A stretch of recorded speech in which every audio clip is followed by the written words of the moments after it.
Hi there! In today's video we'll be converting this image of the eagle into a watercolored image, so let's get started. First of all, let's drag it to the create a new layer button to duplicate it. Why we're doing this? Only so that we could compare the watercolored image to the original one, else we don't really need to duplicate it. Let's also hide the background layer by clicking on the visibility icon, as we have no use of it at this point. Next, we're going to select the background copy layer, which is on top, and right click on it and convert it to Smart Object. Alternatively, you can also go to Filter and select the Convert to Smart Filters option from there. Once converted to a smart filter, you could find that the thumbnail of the image changes with this white icon at the bottom of the thumbnail. For the ones who don't know what smart filters are, they let you apply any of Photoshop's filter effects to a layer non-destructively, which means that unlike a regular filter, the smart filter doesn't permanently alter the pixels in a layer. Next, with the top layer selected, we're going to go to Filter and then Filter Gallery. Here we need to go to Watercolor Effect, which sits under Artistic folder. For me, it is already selected, so I don't really need to do much here except change the settings a bit. Now, here you need to play around with the settings to understand how they affect your image, and here we definitely need to lower the shadow intensity because our image has turned almost black here. So let's turn it down to 1. Turn it up to the maximum to see how it affects your image. And as you could see, we can hardly figure out anything on our image by cranking it all the way up to 10. So let's bring it down to 1 like I mentioned earlier. Let's also bring the brush detail down to about 3. This looks all right now. You see, we can always top it up with other options on the left by clicking on this plus button at the bottom. So at this point I have 2 layers and both have the same effect applied, but I want palette knife to be applied to this layer. So let's select palette knife for this one. And then let's drag palette knife down.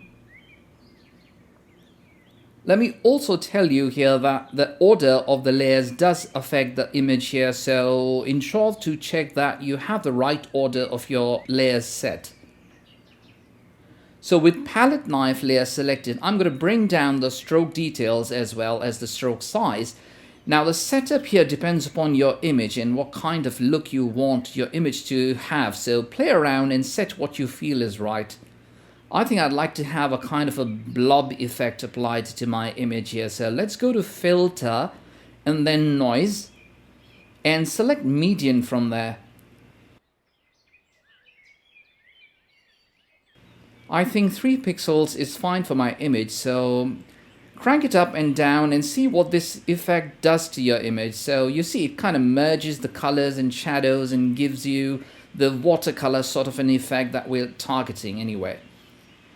So let's zoom in for a closer look. I think I need a little bit of noise added to the image. So let's go to Filter and Noise and add noise.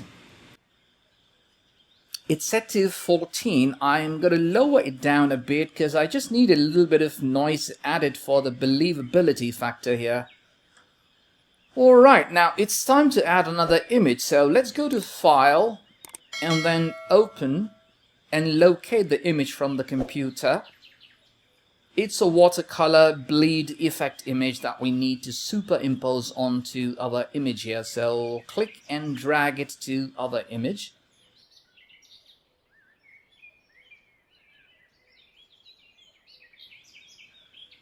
As you can see, the image is too large, so what we need to do is resize it. So either I can go to Edit and use Free Transform option here, or I can just use the shortcut Command T on a Mac or Control T on a PC, and using one of the corners, drag in to resize it.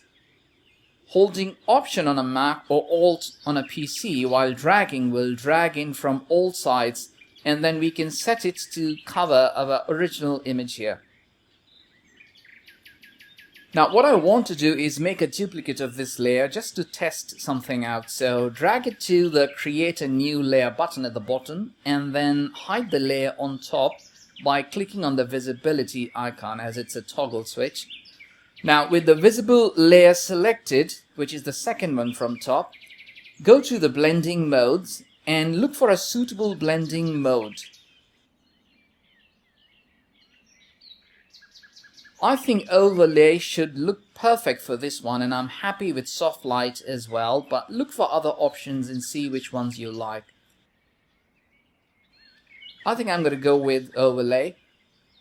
Now once this is set, I'm going to hide this layer by clicking on the visibility icon and unhide the topmost layer, which is a copy of this one. And with it selected, I'm going to go to image and then adjustments and then desaturate this image. You can even use the shortcut Shift Command U on a Mac or Shift Control U on a PC. Now repeat the same process once again, which is browse through the different blending modes to check which one suits the best. I think for me, for this one as well, overlay wins hands down. Now using the visibility icon, take your pick between the two options. One is desaturated and the other one is normal with colors. It all comes down to choice here, so for me I'll go with the color option. Maybe I'll lower down the opacity a bit, and since I have decided I don't want this desaturated version, I'd rather delete that layer by clicking on it and then clicking on the trash icon that's sitting at the bottom of the layers panel. We can do further adjustments to the color by selecting the topmost layer and going to levels options from the adjustments panel on top, and from the levels panel ensure to click on this icon here, which will now affect only the layer that is sitting right below it and not the other layers. Now play around using the slider of the highlights and the midtones and the shadows to adjust the tone of the image. Now I'm going to do one last thing here, so let's click on the create a new layer button to make a new layer and select the brush.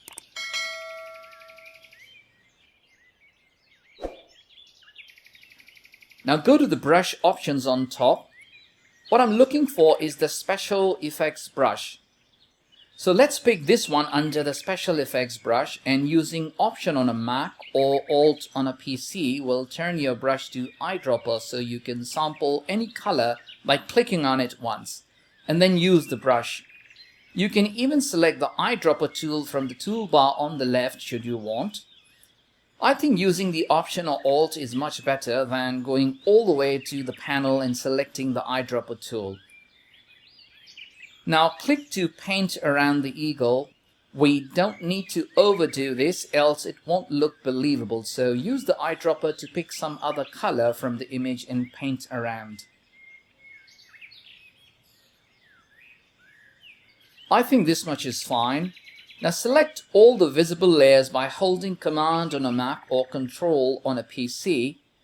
You can even use Shift to select the different layers and then right click and select Merge Layers to merge all to one layer. So this is the original image of a little guy here, and this is the watercolored version. What do you think about it? Do let me know in the comments section. Alright guys, that concludes our session today. I hope it was a learning experience for you and you've enjoyed the video, so please like, share and subscribe to my channel. Until we meet again on Friday, goodbye and thanks for watching.